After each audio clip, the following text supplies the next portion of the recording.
Good morning.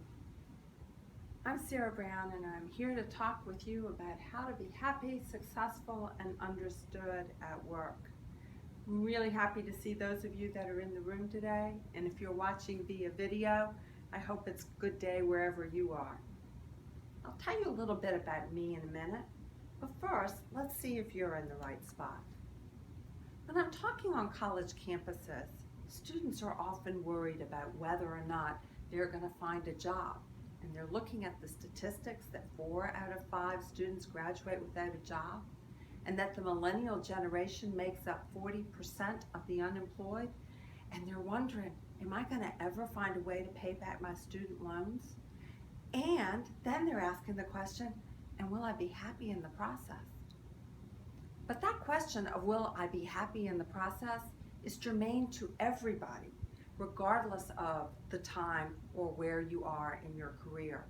If you're mid-career, you may have been thrust into a job change as a result of a transition or restructuring activities in your company.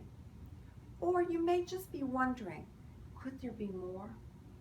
Or if you're closer to my age and nearing retirement, you might be asking yourself, what is it that I can do with my free time to give back, but also to be happy in the process?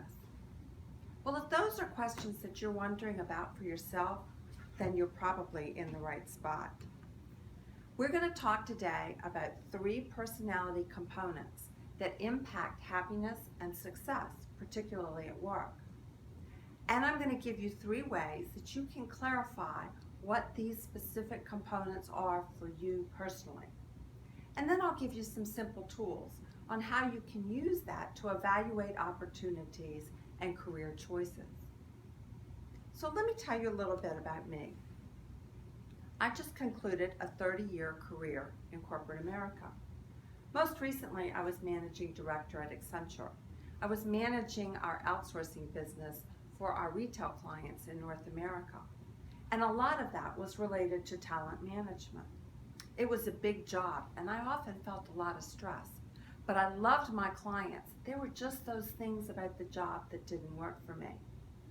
And then I started observing that a lot of my clients were not happy either. Until all of a sudden one client, let's call him Bob, all of a sudden showed up and he was much perkier than he had ever been before. He rolled with the punches.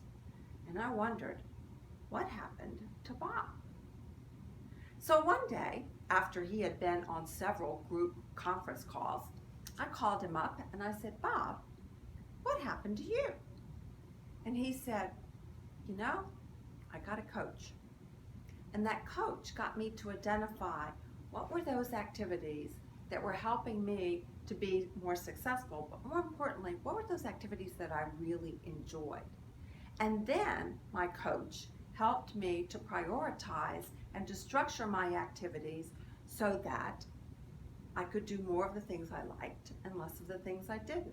And I'm finding that not only am I happier, I'm more successful. And one of those things that I'm changing is I'm not doing as many of those group conference calls. One of the very things that wasn't working for me. And he said, so when I am on a call, like with you, I'm able to focus better and I'm much more effective.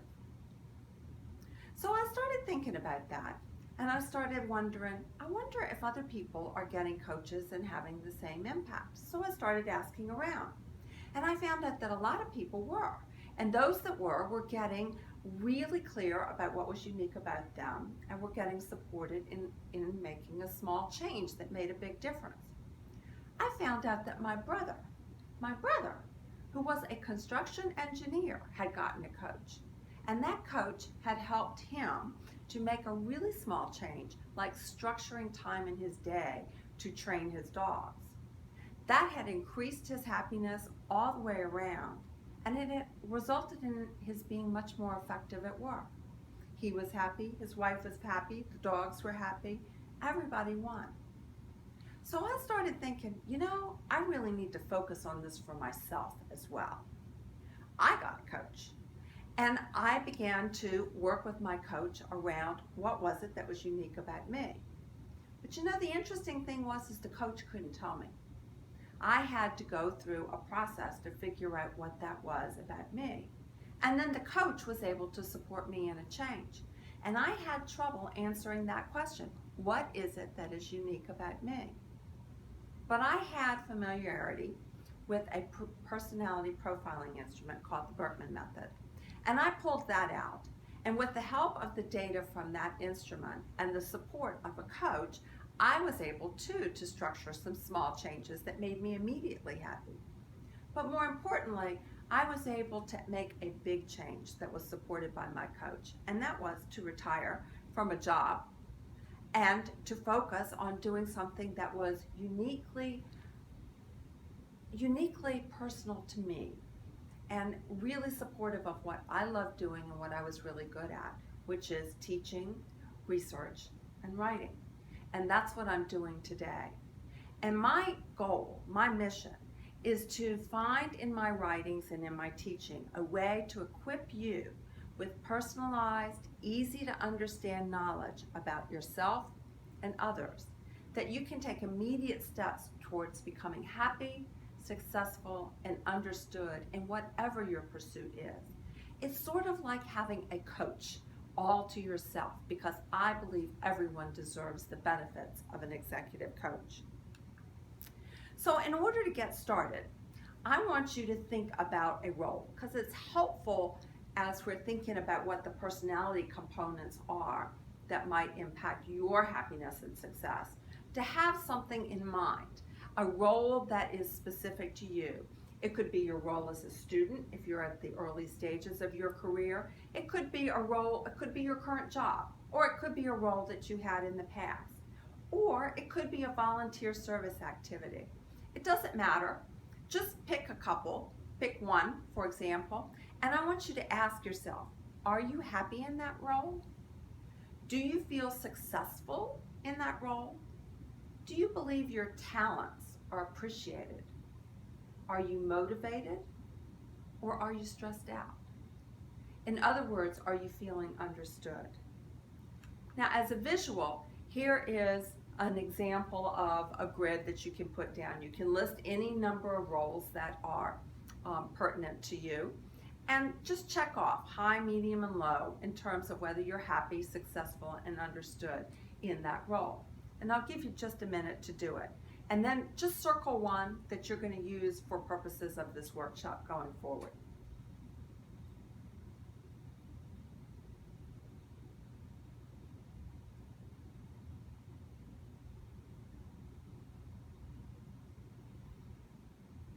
Okay, got a role in mind?